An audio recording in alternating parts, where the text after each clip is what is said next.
Welcome to Brutally Honest MMA. I am Aaron True, one part of the hosting, trio you could say. I'm joined by Jonathan King from the Clinch Report. What's up, everybody? My boy Adrian Gallegos, the Mad Hatter from MMA Prime TV. What's up, Adrian? How's it going? It's going.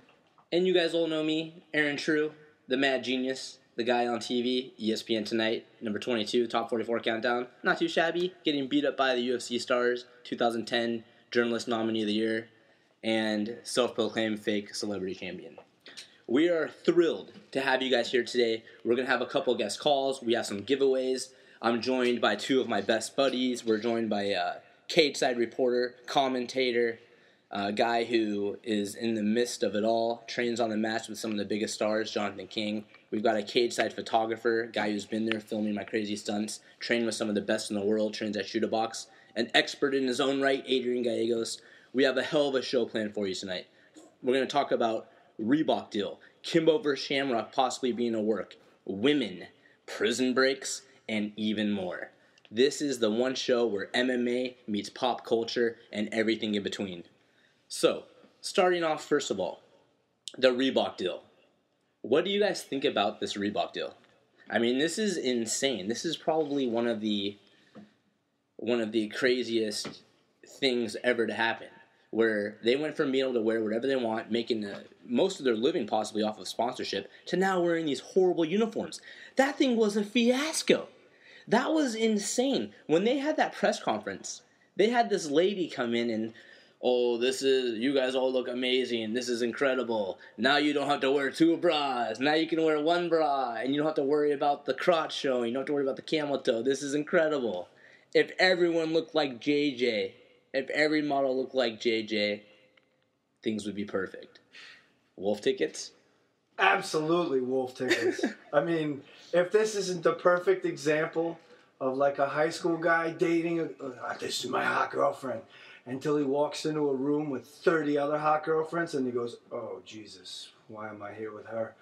That uniform looks like some sort of retarded version of a 1992 NBA All-Star jersey. It's horrible. The names are sideways.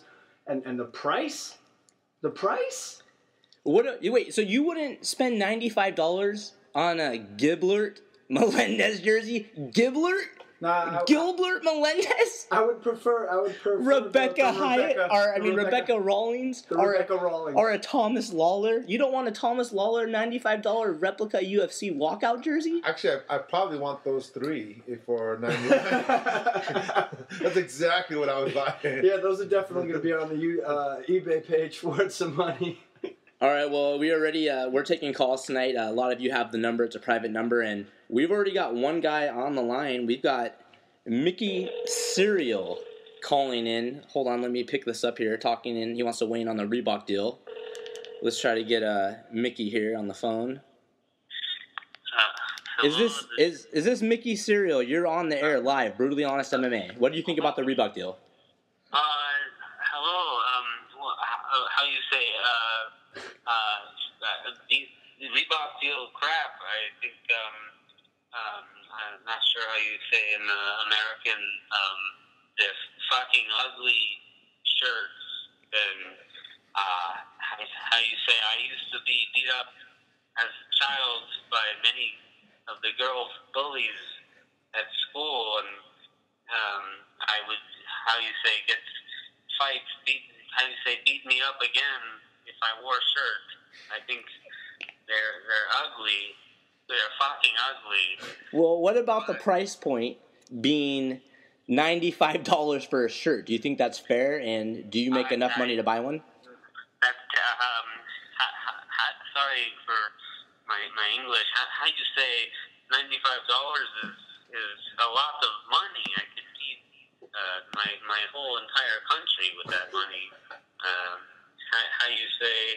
But I would pay this money for your show because I think you guys are doing God's work. This is an important show, and how you say? I like when Aaron gets beat up by the girls because it makes me laugh, and I think back to when I was a child and I used to get beat up by girl bullies. It was fun. Well, thank you so much for calling in, Mickey. You're one of our favorite callers, and we look forward to hopefully having you as a part of the show in the future. Thanks for your input on the deal. How you say you're welcome. Mickey Cereal, ladies and gentlemen, we love the callers that call in. What do you think? Do you think that these are ugly? Would you not wear a Conor McGregor walkout shirt? How do you say that? That guy's got a way with words. He hit it perfectly. They're disgusting. Conor McGregor looks like an Uno card, for crying out loud. It looks country specific, and they're really trying to milk this cow 30 ways till Sunday. And honestly, it looks like one of those things where it's going to be a bad decision all the way. It's like the Edsel. Remember, the car, the Edsel. Guys, we've been talking about this Reebok deal, how it's hitting the fighters in the pocket, in the wallet, right? Yeah, that's None of us fight, though, so we don't know. Well, you know what? I think that we're going to have a special guest right now who's going to give us a little bit of insight. Ladies and gentlemen, we're about to welcome Vinny M to the show. That's right. Abu Dhabi Combat Classic champion, UFC fighter, tough fighter, Titan champion, M1 Global champion.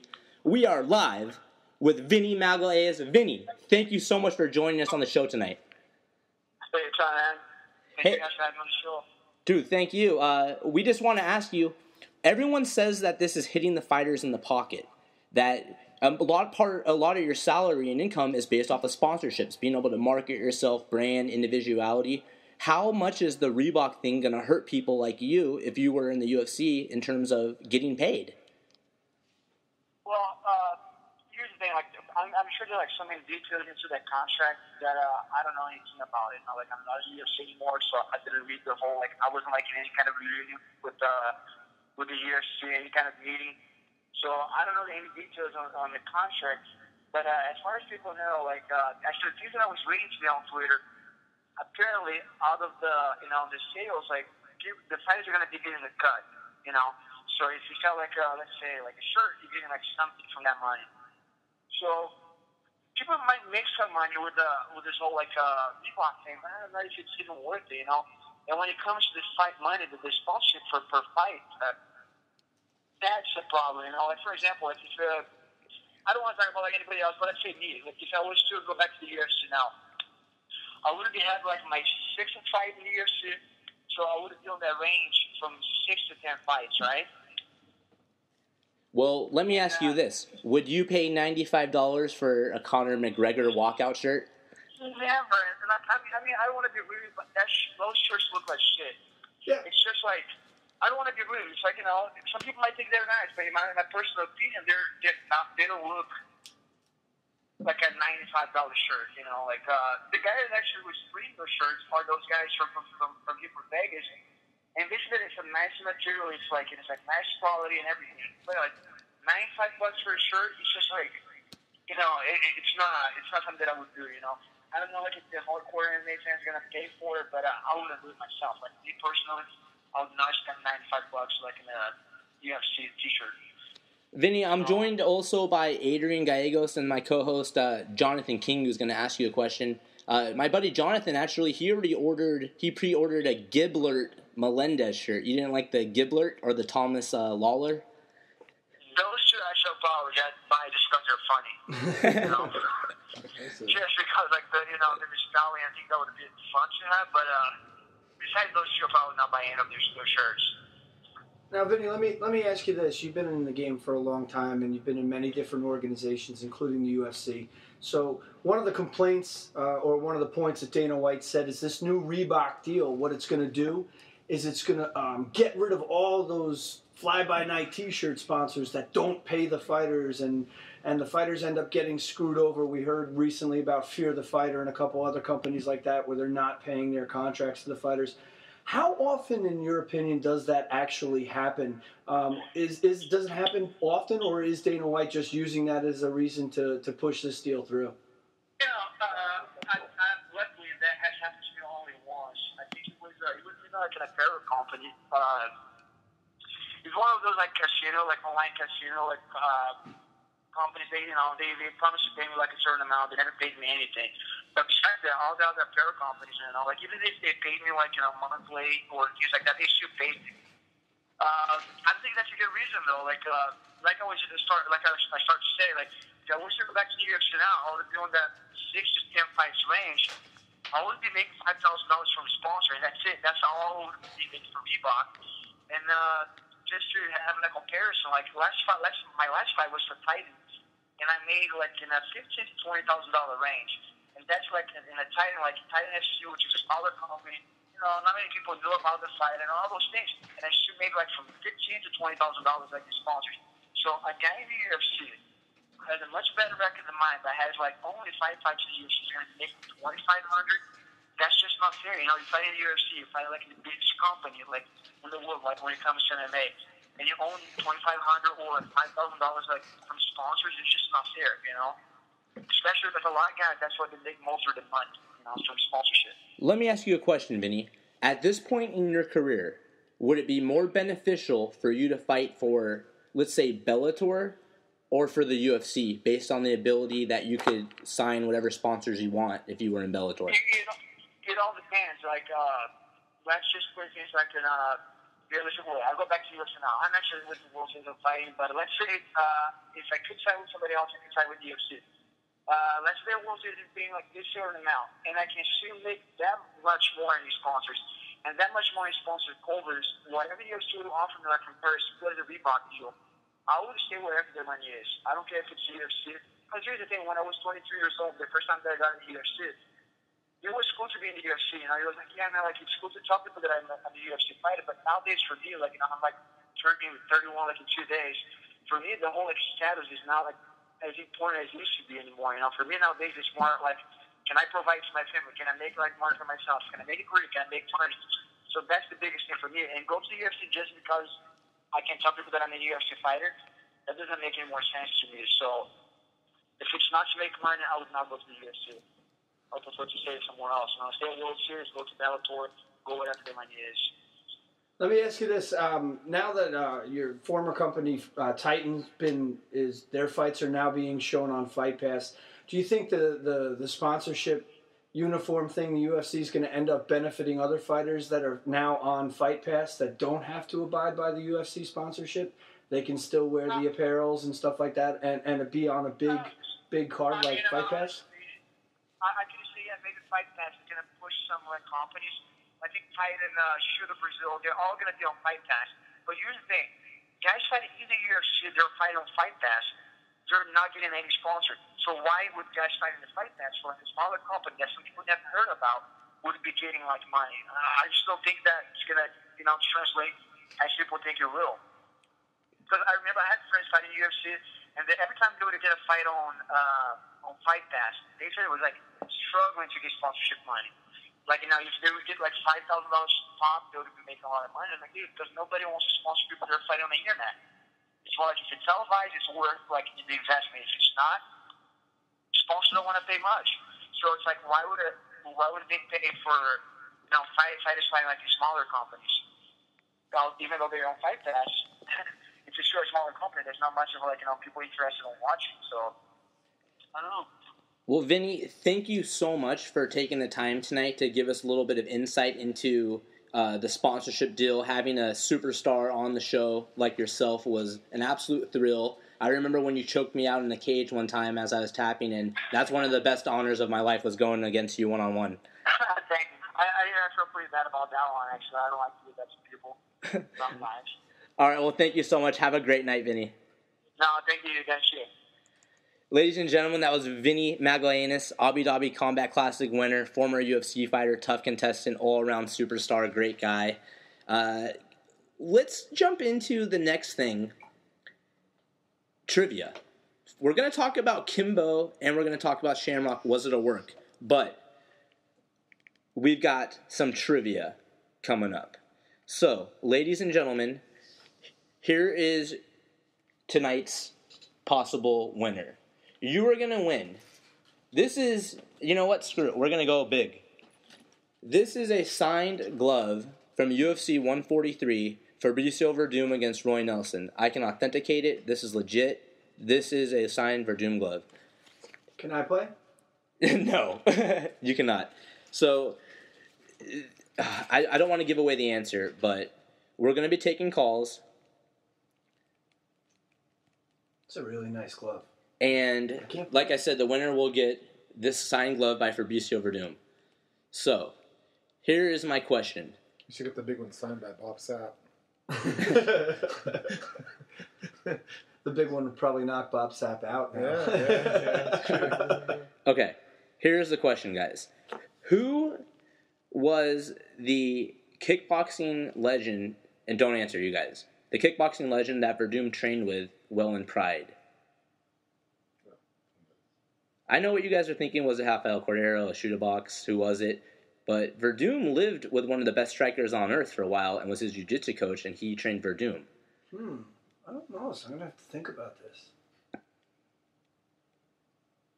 So, the winner will get a signed glove from Fabricio Verdum. He's a UFC heavyweight champion. He's a current champion. This is legit prize. This is a hell of a prize. So, the question once again, in Pride, during the early days, who did Fabricio Verdum train with while he was in Pride? Ladies and gentlemen, we have a caller. This is Mick the Nerd. Is that right? Mick the Nerd? Yeah, that's right. I go, Mick the Nerd here. Yeah, I think I have an answer for you. Okay, just remember, you get one chance, and this is for a big prize. This is a Fabricio Verdum signed glove. I'm sure you're familiar with him. Heavyweight champ of the world. I'm very, very familiar. I have lots of his memorabilia in my room, which is also in a basement. Okay. All right. So I'll say it one more time, just to be fair. Which striking legend did Fabricio Verdum train with when he was in Pride? I would have to say Mirko Krokop. He got it. That's right.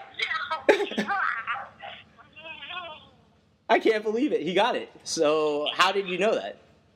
Well, I've been into MMA for about 27 years now, and I actually... Wait, hold on. I don't think MMA was around 27 years ago. No,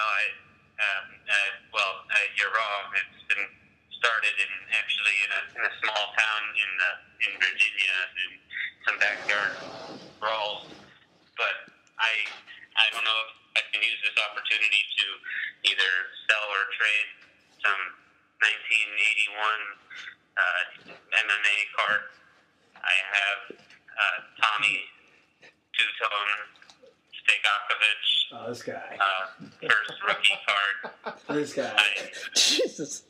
Hold on, are you trying to sell stuff on our show? The first show, this is what we get. I have also some ripped T-shirts from fights in the last couple of years.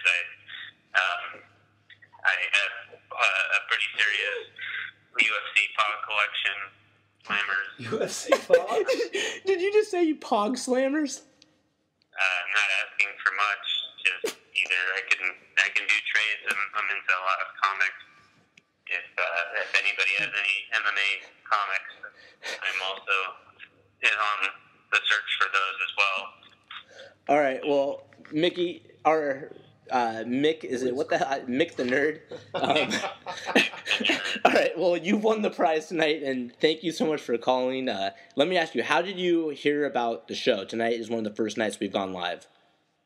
Well, I follow your Twitter, and I'm a big UFC fan. I'm trying to hear more so I can have my own show one day because I believe that I know more about the sport than practically anybody. So, You've been around since the beginning. Yeah, you've been around 27 years, so yeah, I mean, you could probably have a lot to offer. yeah, I'm looking to get out of the basement one day, or I can do the show in the basement. I don't really care, but just looking to sell or trade my collection. All right. Well, Mick the Nerd, thank you so much for calling in, and stay on the line. We'll get your information, and you just won a hell of a prize tonight, so congrats. Anything you want to say before we let you off? Yeah, well, thank you, because that's pretty much the best thing that's happened to me in about 7 years, so thanks. All right, have a great night. We'll put you on hold and get your information. Oh my god. Okay, so we just gave away a signed UFC worn glove to a guy named Mick the Nerd. That's who we're dealing with here tonight. Show some respect. He's been around for 27 years. 27 years. Yeah.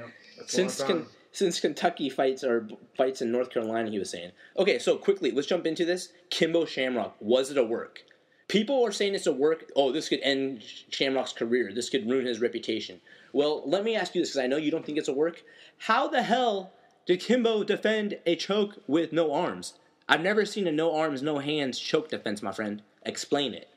Well, first of all, that choke was on the top of the head, and Kimbo's got he's got real big shoulders, real big neck. Unless you get that neck properly, and I mean, Adrian's the jiu-jitsu expert in the room, but as far as I thought he had the forearm over the forehead instead of connecting the bicep, and it didn't even look like he could connect to the bicep. Didn't look like he had enough room. I thought Kimbo was doing a good job. I mean, at first it was horrible defense. But, if you notice, he actually trapped one arm. So, he only had one arm to work with that choke. So, it's really hard to choke somebody with one arm, He had both hooks. He never threw a punch. Yeah, not one punch. How old is he, though? 51 in shape. But he's never been a striker. The epic beard man is 73 years old and beat the shit out of some guy on the bus. And you're telling me an in-shape... But that's not Kimbo.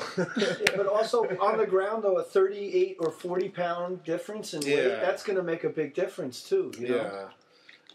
I mean, you have to... It's heartbreaking. I think it looked too sloppy to be a work. It was like, that's got to be a work, so how the hell can it be? I'll tell you what was real was Kimbo's strike. That was definitely real. You know what was fake as hell was that gash.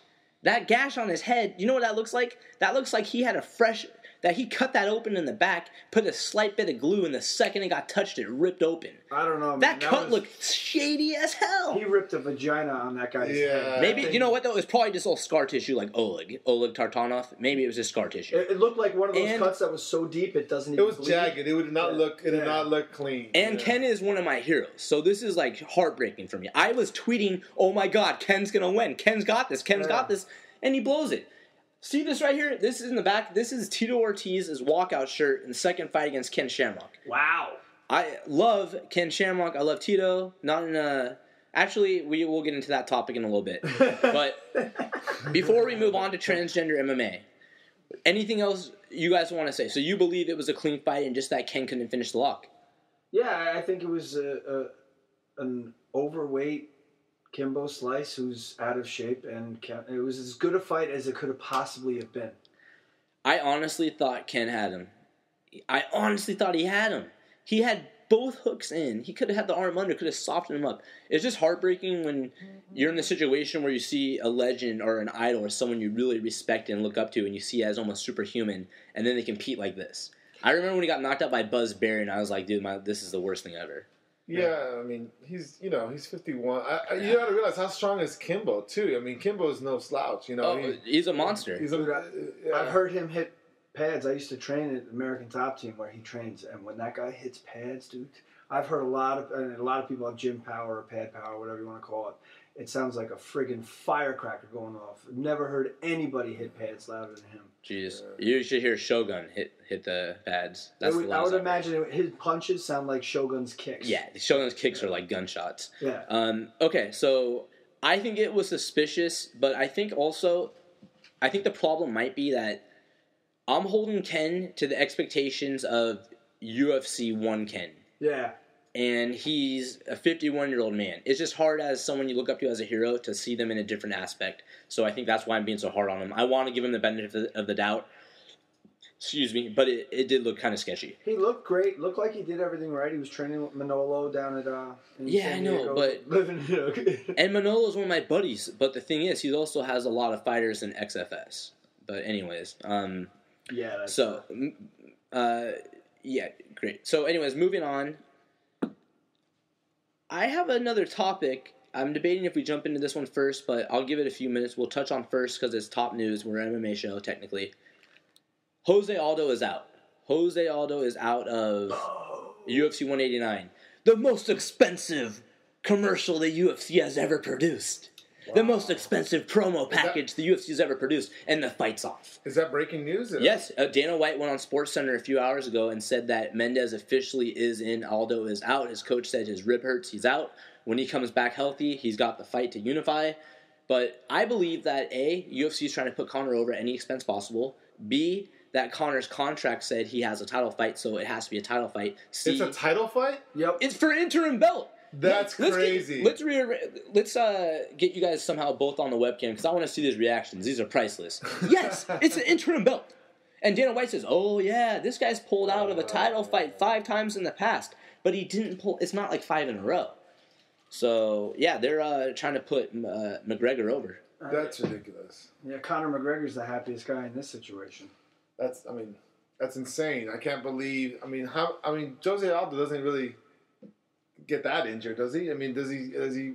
When was his last fight? So was that it? Was it a broken rib? Was it the broken? No, it's just bruised. It's just bruised. Just a bruised rib. Then why is he not fighting? He can't train. He can't train. So, and then there's also speculation that, remember, they came to get a P test. They came to drug test him, and he claimed foul and had the guy kicked out by the police or something. And then he got hurt the next day. I give him the benefit of the doubt. Plus, I don't really care about performance-enhancing drugs, to be honest. I really don't care. I'm an old-school guy. Juice him up, that's what I say. Juice him. Juice him to the gills. That's right, I said it. Okay, so anyways. What do you think, though? Tell me, what is your opinion on them putting Mendes in against McGregor and it being a title fight and Aldo being out? It's the safest thing the UFC can do. They got to protect their investment. And Conor the Irishman McGregor, they got to make sure that they keep that leprechaun freak in front of the cameras and bilk that cow for as much as they can, man. They got way too much invested in him. If they put him in against Frankie Edgar, who in my eyes is hands down, the next guy in line for that title, Edgar walks right through him, in my opinion. Yeah, I think that I read online, and I wish I remember who said it, because I'd love to give him credit for it. I'm not going to pretend this was my thought, but it makes sense. And goddamn, I wish I knew who it was. Anyways, they said that both Mendes and who was the other person? I think Faber, but the point is Mendes has lost twice to Aldo, correct? Yep. So even though he's an incredible wrestler, he has lost twice to superior striking. Yes. So the UFC is banking on the fact that he will be able to have superior striking and still be able to beat Mendes. Yes. Right? Yes. Yeah, and I wish, like I said, I read that somewhere, but I don't remember who said it. I just don't know. We've never seen McGregor's takedown defense, and I think Mendes could still, Never seen his takedown defense. Who did he fight? Dennis Seaver? Yeah. One of the best grapplers that has ever stepped into the octagon. Oh, of course. You know what? What was I thinking? Thank you. He's coming off a headlining fight in Boston. In Germany. Or Germany, where the hell it was. Who knows? I don't remember. I think it was in Boston. I still think Mendes, Seaver, you mean? Yeah. I think Mendes is still, a formidable opponent. I think, he may take him down. If there's a wrestler in that weight class that can test him wrestling-wise, I think Mendes is one of the best ones. Yeah, that's the only thing that I think might mess with McGregor is his camp so far has been geared towards Aldo. And Aldo and Mendes are completely different fighters to prepare for. It's not even close. Right. So I'm sure right now the UFC's got Ricky Lundell and every wrestler that they love, that they know in the Las Vegas area. So basically they take the biggest Irish man there is, the pride of Ireland, the Irish savior, the guy who's really from Ireland that they're going to market as Irish Pride, the new Irish champ. The first thing they do is move him to Vegas, put him in the UFC training center. Now he's living in Vegas on the UFC's dime. I mean, allegedly. He's living on the UFC's dime, training in the UFC's training center, has their masseuses, their cooks, all of their resources at his disposal. Aldo, meanwhile, is living in the ghetto, some favela in Brazil, dodging shady people left and right, living under the ring inside Uno Nova. Yeah, I mean, if Mendes beats McGregor, it's going to be, they're going to be, Dana White, the Fertitas are going to be extremely disappointed. They're going to, I mean, they can just see the money going out. It's going to be like... Money Mendes, no pun intended. Yeah, and you know what's ridiculous? Mendes just signed a new 8-fight contract, I believe. Why are these guys doing this right before a title fight? So if he wins the title, he's got 7 more freaking fights on the contract. What the hell are these people thinking? 8 fights in the terms of a fighter's career, there's a very strong possibility you never see that contract out. 8 fights is, unless you're Cowboy Cerrone, you don't see that 8 fights out. I mean, well, if you're Cowboy, you see it in like 3 weeks. Yeah, seriously. If you're a Cowboy, that's your 6-month plan. But what scares me if Mendes wins, can you imagine like anybody at Alpha Male ever putting their shirt back on? Really? That would be the end of it. It would just be abs and oh God. I mean, what happens after this? Depending on how long Jose Aldo, it doesn't sound like he's gonna be that far out. But let's just say, do you think it would make sense to put Mendes versus Frankie right after if Jose's still injured? Would depend on the timeline. I think they would want to get rid of that interim as soon as possible. So.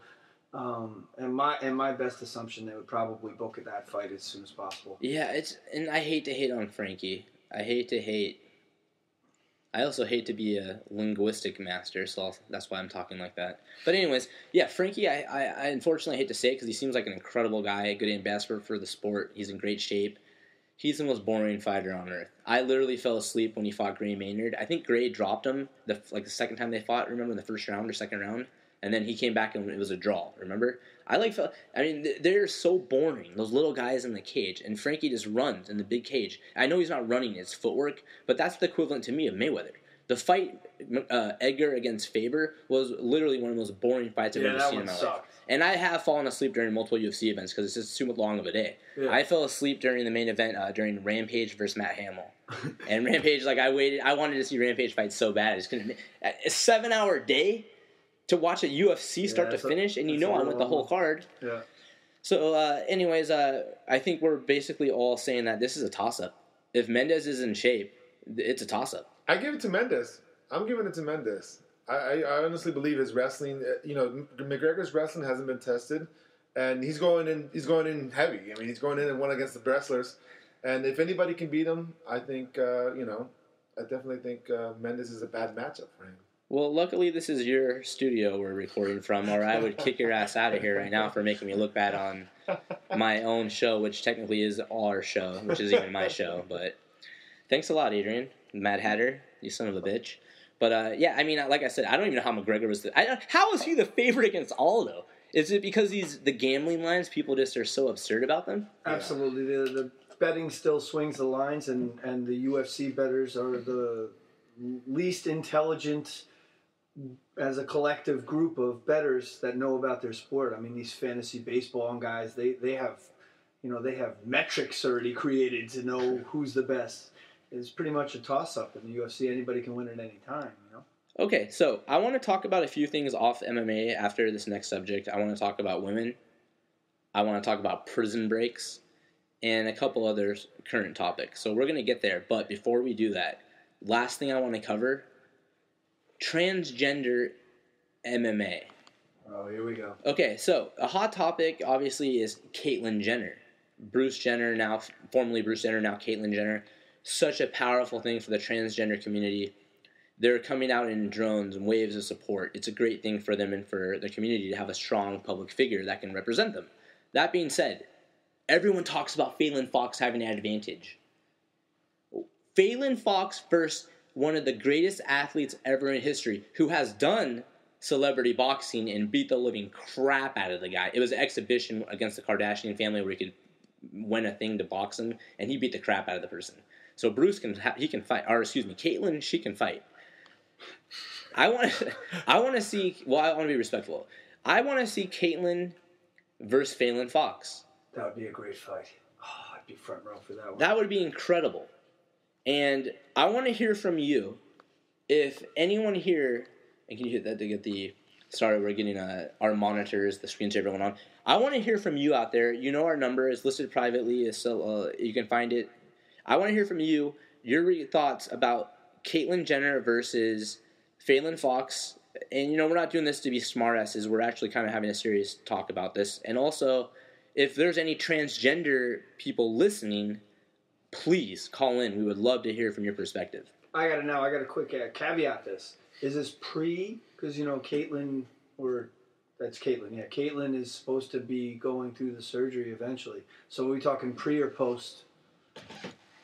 Post. Post? Okay. Post. No, I'm talking post-transgender, same as Fallon Fox. Oh, love Brute. Just because everyone always gets so upset saying how Fallon has the male structure, the DNA, whatever.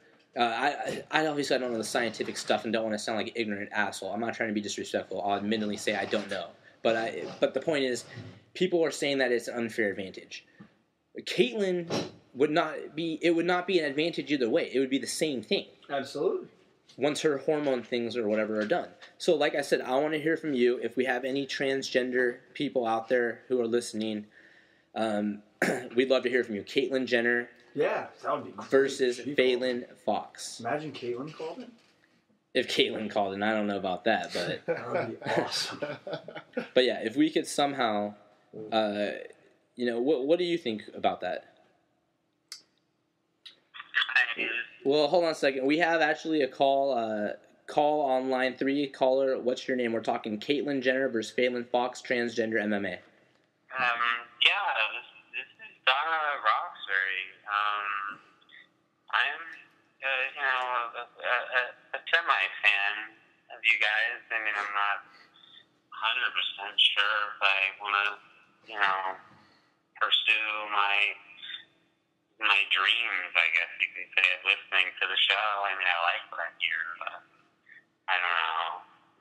Just, thinking about things and having a tough time. But I'm transgender myself, and I think that it would be a great fight, and I love that you guys are talking about this. I think that's great. I love that you're promoting transgender equality and fighting, and that's great. And I want to shout out to all the transgenders out there, and just need somebody to talk to. And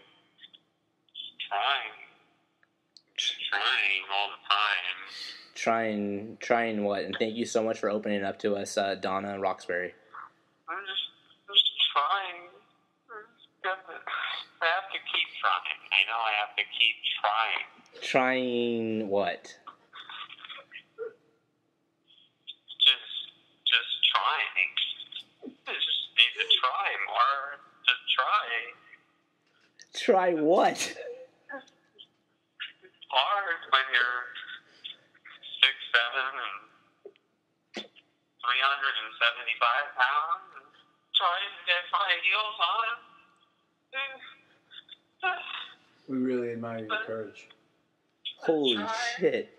Donna, thank you so much for your openness and honesty and your courage, and hopefully you can find some courage through this topic, and we really appreciate your opinion, and hopefully we could give you some kind of inspiration. Hang in there and keep trying, and it doesn't matter what size you are, just be yourself, and good things will come. I'll try and remember that. I'll try. And then last thing, if you can tell us, who would you think would win, Fallon Fox or Caitlyn Jenner? I think Caitlyn has a good shot. Yes. She can do it. I think she's the strongest one out there. She's an Olympian. She can do it. Thank you so much for your... I gotta go try. I gotta go try some more. I gotta go. Thank you, Donna. Thank you. Wow. Holy shit, that was intense. Yeah.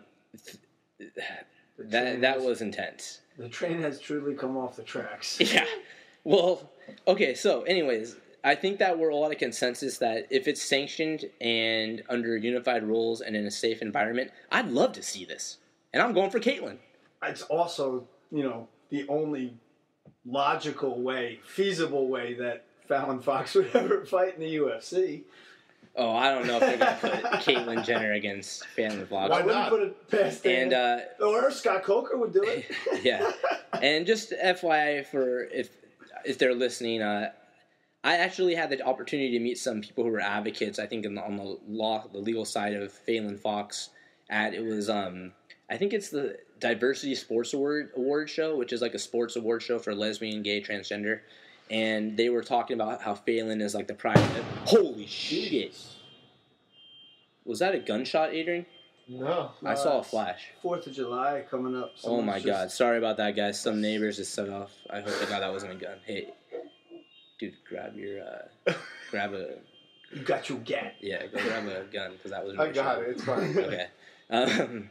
We're brought to you by the Second Amendment of the United States Constitution. I saw a huge flash in the bang, and that sounded like a gunshot, and we're in the LBC right now. That was a mortar. Holy crap. That's why all the car alarms are going Okay, well, anyway, sorry, just finish that thought. I had the opportunity to meet legal advocates for Fallon Fox, and she's like the inspiration to so many people. So it would be cool if they matched her up with another person. They could somehow make it into like an inspirational, cool thing to help promote diversity and just get everyone off of... Well, I'm not going to comment on her character at all, but I'm just saying to get people off of her back and busting her chops. Let's put it that way. Yeah. So, anyways, moving on to topics outside of MMA. Women. Oh, great. I've got to ask you guys a question. You're both married. You're both experts on women, right? Not really. Jonathan, you're an expert, right? Far from it. Okay, so let me ask you this. You're a single guy chilling, minding your own business. It's 11:55 at night, almost midnight. A girl who you may have hooked up with before randomly hits you up on Facebook and says, "Hey, what's up?" Smiley face. Can I ask you a question? ... What do you think that question would be? As a decently, mildly... As a guy who's not ugly and has decent hygiene, what would you think she was going to say? 11:55 p.m. Can I ask you something? Hooked up with her before. Adrian. And knowing me. Adrian, what did she ask me? She's definitely looking for the D. I actually think she's looking for the double D. The deep D. Oh. Okay, so she says, can I ask you a question? And I'm thinking, shit, now I got to jump up, get in the shower, change, get dressed, put on some cologne, take a couple shots of vodka, get ready to roll here. Game time, right? She says, I matched a guy on Tinder I've been talking to that I kind of like, and it says you're mutual friends. Can I ask you about him to see if he's a good guy or not? Are you effing kidding me? I mean, that's what the unfriend button is for on Facebook. Like instantly, I would disconnect from that one. Yeah, so I told her I'm like the worst judge of character ever and don't want to be involved with this, so no thanks. And then we started flirting a little bit, so we might wind up hooking up anyway. But can you believe that? Talk about a twist. So I thought that was really funny. I wanted to share that. I thought you guys would get a kick out of that. That's like the girl that you have a crush on in high school comes up to you and goes, Can I ask you a question? And you're like, what's up, babe? It's like day before prom, and she's like, Can you ask your friend Brett if he'll ask me to the prom? God damn it. That's exactly what that's like. Okay, so Prison Break. I'm not talking about Fox 11 4 seasons of insane bullshit at different prisons. Real life New York State Prison Break. One guy shot 3 times, another guy shot twice. Both guys one guy's dead, the other guy's in custody. I knew they weren't going to give him a chance. The guy had a shotgun. They were just like, drop it. He probably just looked at him, and they shot him 3 times in the head. Badass. Second guy, if he would have stayed in the tree line, stayed in the bushes, he would have been fine. There was one guy driving down the street and saw him jogging on the side of the road. They said if he would have stayed in the tree line just a few feet off the road, they would have never seen him. He was a mile and a half from Canada. What do you think? I know they're horrible people who we wanted caught. But damn, it was fun. Kind of like a Hollywood story. It was. Especially since they had, I think they said today 12 people inside the prison have been totally, suspended for being, dumbasses. One of the things they did, the guy was like, Adrian, yeah, he gave me a painting, so I gave him special access to, rewire the outlets in the catwalk. He let the dudes go in the catwalk behind the cell. I think it's hilarious. They interviewed the guy's neighbor, and they said, "Have you noticed anything unusual?" And they go, "Yes, the power goes out all the time, and when we call the power company, they're like, we don't know what you're talking about." So I think the prison guard was practicing at his own house or doing something shady with electricity. Oh, wow. Because the neighbors maybe. are reporting that there was constant issues with the power, and the power company can find nothing in their area. Like it was someone did it. It was probably him. But yeah, I mean, I think he got framed. All he did was deliver a meat pie. It was just a meat pie with a saw blade in it, with a buzzsaw and a drill bit. It was just a meat pie for a convicted killer, a convicted torturer. He shot a guy 12 times and put him in the trunk and dismembered him and ran away. And it was just a meat pie with a buzzsaw. Simple mistake. Yeah. Simple mistake. So let me ask you guys this. So what did the girl try to get these guys out to kill her husband? She flaked. They had a plan that they were going to supposedly kill the husband and then Right. take her with them to Mexico. One of the fugitives already had been an escapee for several years in Mexico and did time in Mexico for murder, and was familiar with Mexico. So that was the plan. She no-shows, bells, doesn't want to do it to the husband, whatever, leaves him high and dry. They had to improvise. So the 35-year-old was eventually sick of the other guy. Is like, you're holding me back. Because now, DNA only comes on, like, blood and shit. Yeah. And it kind of makes sense. They said that he caught a stomach virus, which is how they detected him. So it sounds like he probably had diarrhea and was just shitting his brains out all over the forest. And so he left him there, and they found, like, bloody socks and a bunch of shit everywhere. And, he got the Giardia. He probably drank some bad water or something. He was only 1 mile from the Canadian 1.5 miles. Wow. And the guy, they jokingly said, this guy must have been a hell of a shot because he ran behind him and shot him twice, non-life-threatening. He's the firearm instructor for New York. Yeah. He's an expert twice. Yeah, he's an expert shot. Wow. But yeah, non-vital organs. He survived. Wow. Oh, So wow. So he got he's leaking old info now. He's leaking everything now. That's how they're finding this all out. Yeah, that's why the 12 people got nailed today. Yeah. This is incredible. I mean, it's. Are they putting him in the same prison? That would be awesome. No. It would totally put the ultimate end of the story. Like the They camera, said that the reason he was getting the special privileges is because he was a narc, feeding info to the guards. that was the other So they thing said there's no way he can come back. He's not coming back. Yeah. So that's Put him back in the same room. That'd be awesome. Yeah, right. So perfect. I'm telling you, I went to college in upstate New York, and it's really scary. These towns. Some of these towns are literally third world countries that are based around the entire prison. So the whole town works at the prison. Half the people that are in the prison are from the town. You know what I mean? Wow. So it's like crazy. Yeah, you got that one guy in there whose wife is getting porked by 2 inmates. Jesus, I feel so bad hey for everyone, that hey, just stuff. checking in for work. Anything unusual today? No one's in the back banging your wife's fat ass right now. Well, I hate to say that, apparently but good lord, she caused a lot of problems, and she is heavy set. Although that was horrible. And he's standing by her. What a... He's no. Oh yeah. No. He went to visit her in jail, and they said that he went to jail to tell her, like, basically, I'm done. Oh, okay, good. And that he went there just to get answers. No, I thought he was to involved as well. I thought he was going to be partnered up with the two guys. No, they were going to kill him. The plan was to kill the husband and then go with the wife. But they would have killed the wife for sure. She was dead weight. No pun intended. How did the husband not know? Him and the wife both worked in the same tailor shop, and the guy was banging the wife Probably in the both tailor guys. shop. Like, Yeah. how did the husband, is he... That's what I don't understand. I mean, you would think, like... I mean, when you go see those prisoners and you're like... what's that smell? Because that's the most pungent smell I've ever smelt in my life, and I know that from somewhere because I've dealt with it for 30 years, and I never ever would not be able to recognize that pungent-ass odor. And he should know that someone had been inside of his wife. But to be fair, they are in jail, you know. That's how he should have known. He should have sniffed that out real quick. Hey, baby, do me a favor. Take that prisoner in the back for 45 minutes and grab some towels for me. She had a buzzsaw hidden under her gut. No, I'm just kidding. That's fucked up. The show just went from possible sponsorship to shit. Yeah. She definitely had a fupa. All right, so any last topics we want to touch on?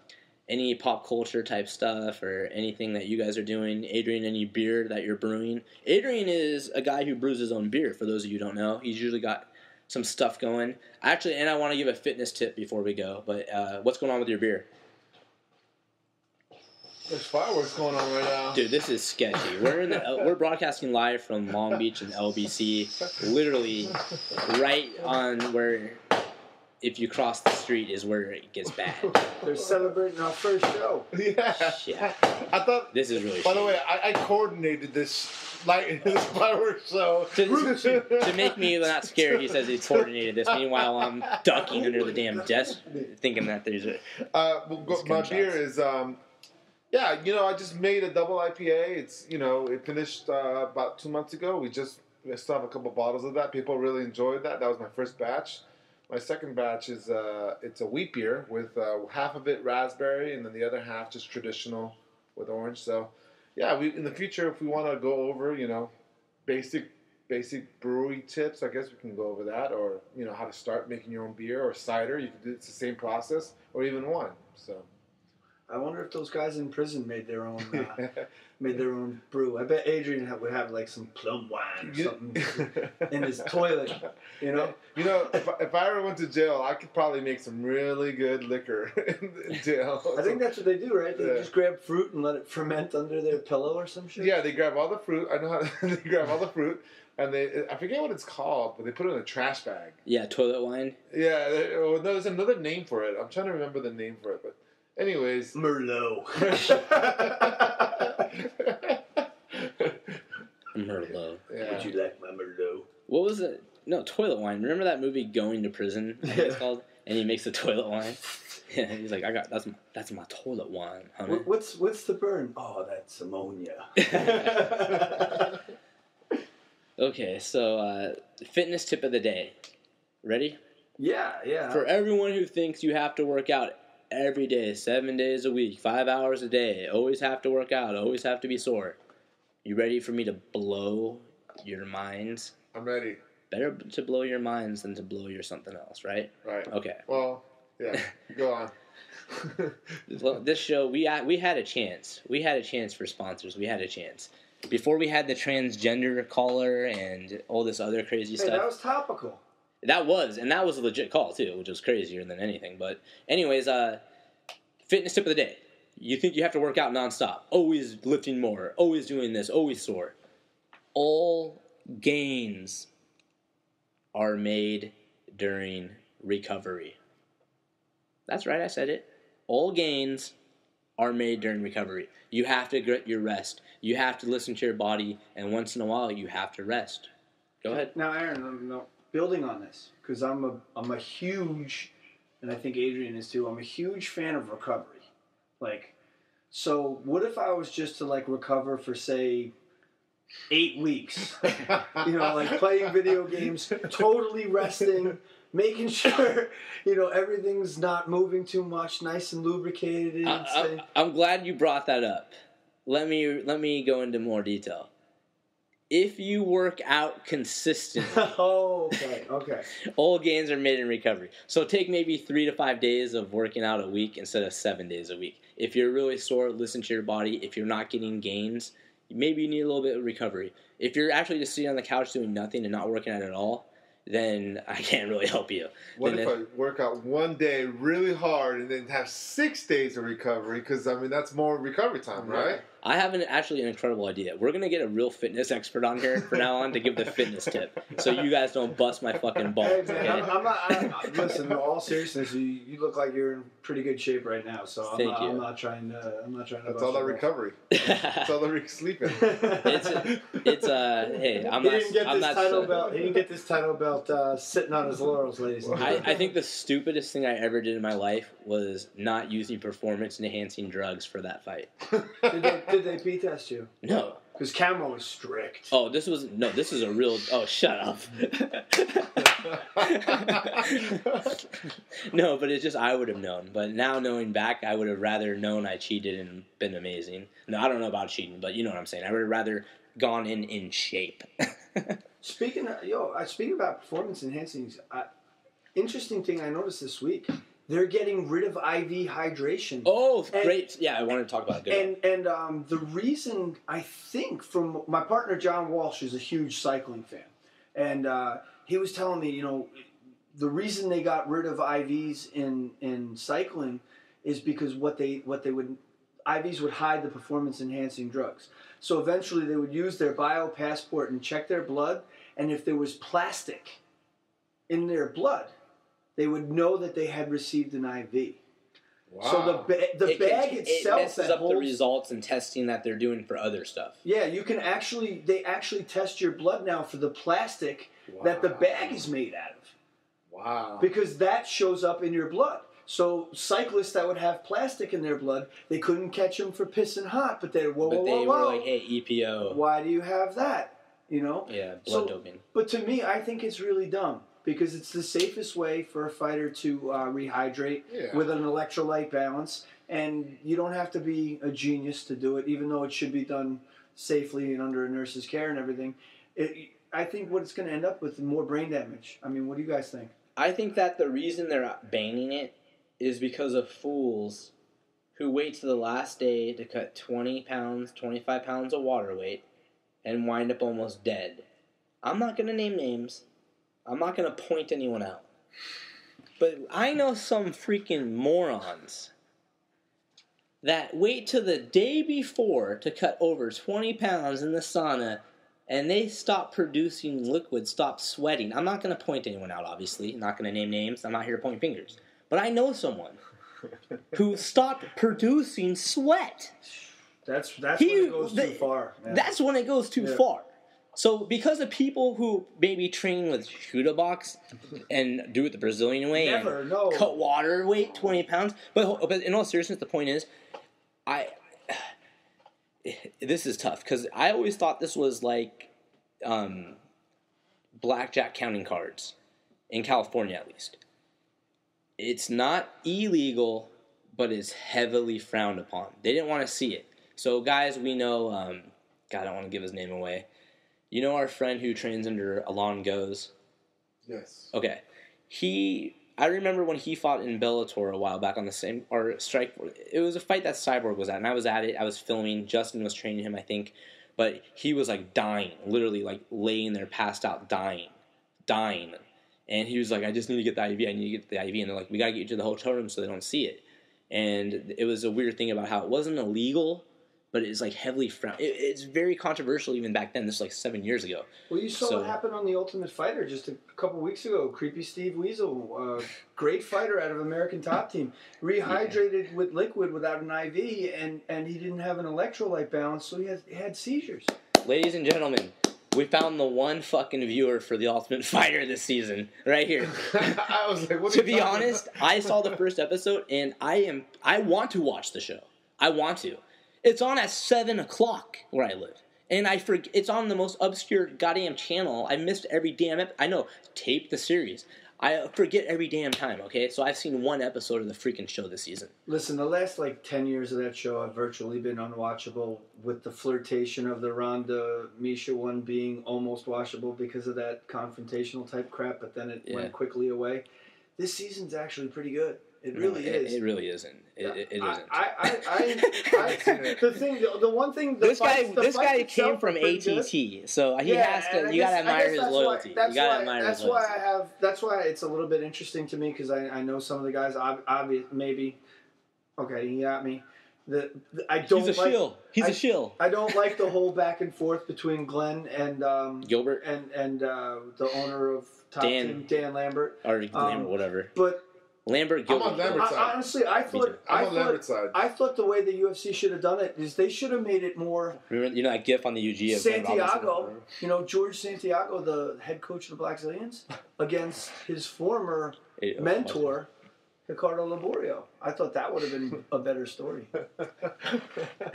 I'm recreating the GIF of the guy from the Black Zillions. I don't know who the owner is of Black. I forget his name. Glenn Robinson, not the incredible basketball player. That guy seems like a total douchebag. I saw one or two interviews, and I can't believe they should keep the mic away from that guy. He's a total douchebag. He comes across as arrogant. Yeah, I don't know how much of that comes in editing or whatever, but no. This was not on this TV show. This was okay. All right. This is an interview where they had both guys. Tough Talk.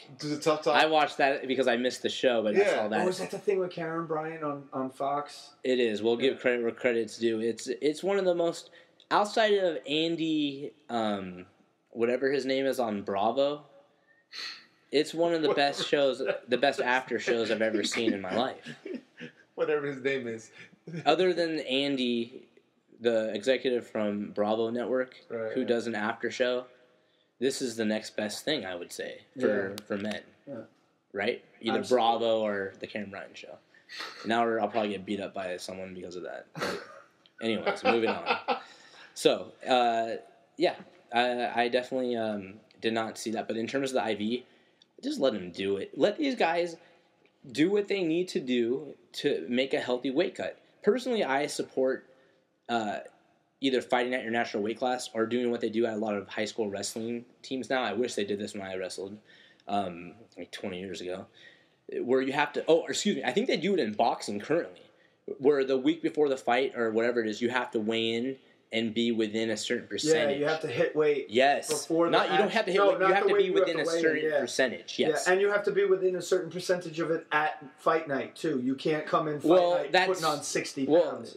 That's in the contracts. That's depends because there's that guy Triple G, I think, right?